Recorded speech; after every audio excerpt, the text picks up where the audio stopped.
There are hundreds of white lions worldwide living in captivity. Less than 13 live in the wild. These two brothers are two of them. White lions were discovered by Europeans in the 1970s in the neighborhood of Kruger National Park. As a consequence of removal and trophy hunting, white lions were practically extinct in the wild for 12 years. In a truly remarkable effort, Linda Tucker and her partner Jason Turner succeeded in reintroducing captive-bred white lions into their natural habitat. Where do the white lions originate from?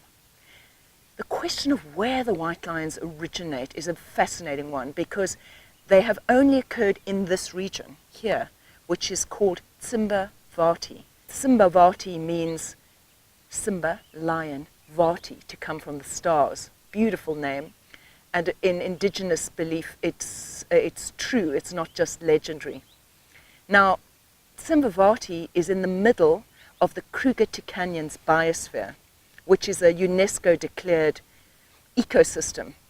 And yet, the white lions are not protected here by local law or international law. It's an absolute travesty. How is that? How come? Well, while they are regarded as holy animals, according to the indigenous tribes of this region, they are seen as the most desired trophy on the trophy hunters' hit list. Unfortunately, over a documented period of 6 decades, they've been forcibly removed from their natural ecosystem and sent to zoos and circuses around the world and put into cages on our borders where they've been bred for trophy hunters, bred for killing. With what argumentation? How do they defend this? It's very hard, you would think, to defend those actions, and yet it's been allowed. Our government has actually tried to prohibit it for many years, and in fact legislated that they were going to shut it down. They also legislated, after I appealed in Parliament in 2007 and 2008, that they would protect the white lions as a national heritage. However, our President Zuma came into power a year later, and all conservation policy was a disaster from that point on.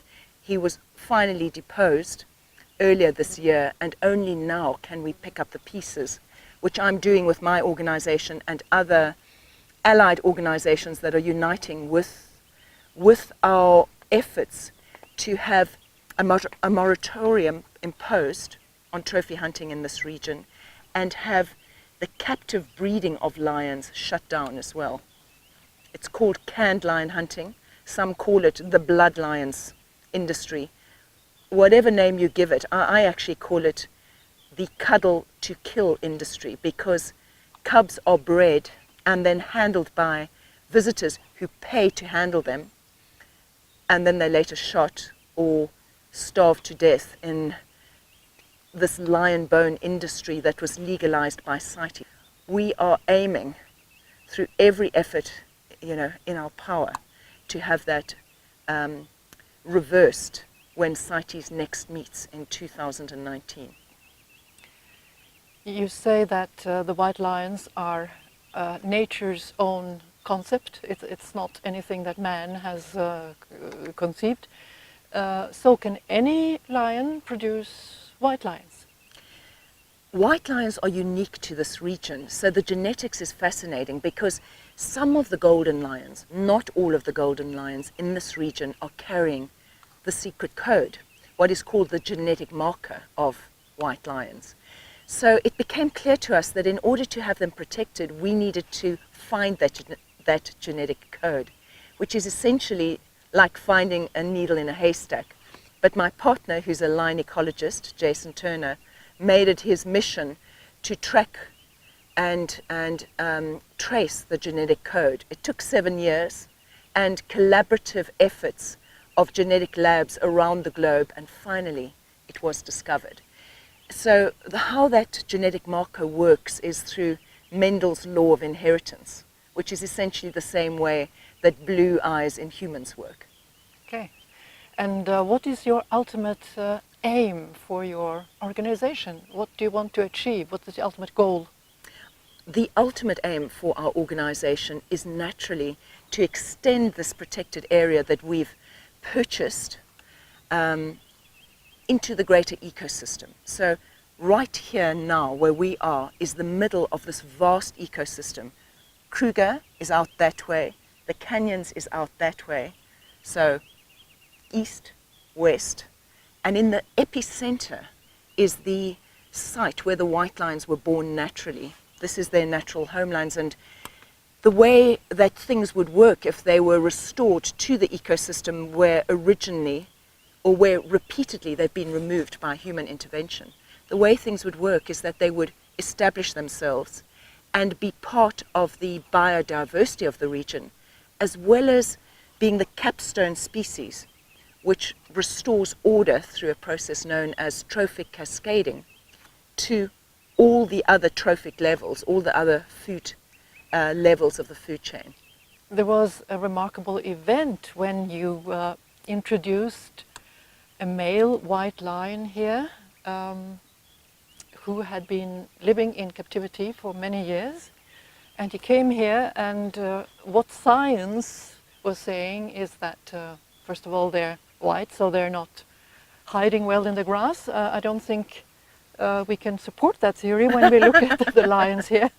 And the other thing was that they cannot hunt successfully, especially not this male lion that you got here that didn't have one lesson before he was thrown out into hunting. So what happened? So there are two major aspects of misinformation that have been deliberately put out about the white lions. The first is that they can't camouflage themselves, and the second is that they can't hunt in the wild. Well, that's bull. And both of those items of misinformation were put out by people who were holding white lions in captivity because there were vested interest in excusing why they were doing that. In fact, they're perfectly camouflaged, as you can see for yourself. And secondly, they are expert hunters. So there was a wonderful example of our founder male lion who had been held in one of these hideous extermination camps. And when we released him into the wild, he started hunting behavior immediately. The lioness was an established hunter, and she showed him. So it wasn't a problem at all. There's nothing more ludicrous than people saying, we're going to teach a lion how to hunt. Yeah, right, a human teaching a lion how to hunt. It's just part of the arrogance and ignorance of humanity. But they could learn how to hunt perfectly, and did so in our project. And there was an incident where our male lion, who had been returned to the wild, encountered a very aggressive golden lion in this region. He was aggressive because his female was favoring our white lion, and so there was a territorial dispute which was, you can imagine, very fierce, as is the case with golden lions in the wild. But the white lion, our male, put up a very good fight and saw him off. Just an amazing example of the fact that white lions are nature. So to me it's ridiculous when uninformed people say white lions have no conservation value. It's like saying nature has no conservation value. Who do they think they are? So you were an academic in Cambridge, and you were photo modeling, and you were living in European cities, and suddenly you are an advocate for wildlife in South Africa. How did that come about? The reason I became a conservationist was a life-changing experience that happened in 1991, and I was a fashion exec at the time, and a Cambridge academic, and what happened was I returned to my homelands of South Africa, which had been sanctioned for many years because South Africa had an apartheid regime. But what that meant in the wild was that the wilderness was the wilderness. No one had come to South Africa, no airlines took visitors. So when I returned to my homelands and I went out one night into the wild, I found myself trapped in the middle of a pride of lions, 24 lions. The old vehicle had broken down, It was at night, we had no radio contact, no cell phone contact, and we had no way out of that situation, me and a group of friends. And then suddenly, this amazing woman came walking at night on foot with a baby strapped to her back, calmed the lions, and came to our rescue. How was that possible? She was the most lion-hearted woman I've ever met in my life, and that changed my life. She's inspired every step I've taken since. I returned to this glamour world that was my life, and nothing made sense any longer. All these artificial trappings, but it took a long time for me to suddenly realize that reality was back in Africa. And then I just gave it all up, and I returned, and she became my teacher. And the first thing she taught me was the way of the star lion, this ancient way of love and reverence for nature. And it was that protected her when she walked through the lions. Why is it important to link up with other indigenous peoples? In this case, we're talking about an animal like the white lion. So the beliefs that I have been working with in indigenous nations in South Africa are completely supported by global indigenous people who recognize that the white lions are a natural occurrence, firstly, and nature doesn't make mistakes according to them. And secondly, that they have a message, because according to indigenous thinking, nature is an intelligent system. It is communicating all the time, and we either see the message and the wisdom or we don't get it. You, as a peace-loving organization, you are under threat. What is happening in this world of yours? We're an organization that is committed to principles of harmony and balance, and doing what we can to assisting Mother Nature to restore harmony and balance within herself.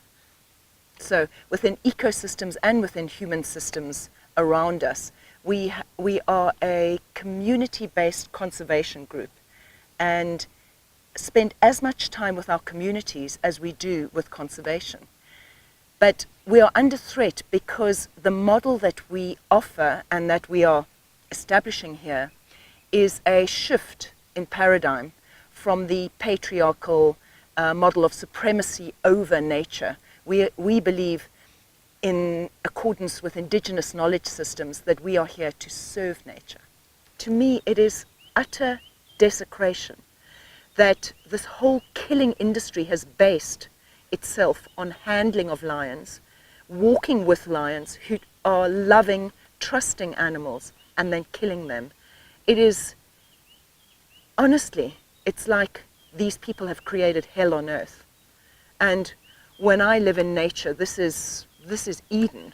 So it is my mission to change this abomination.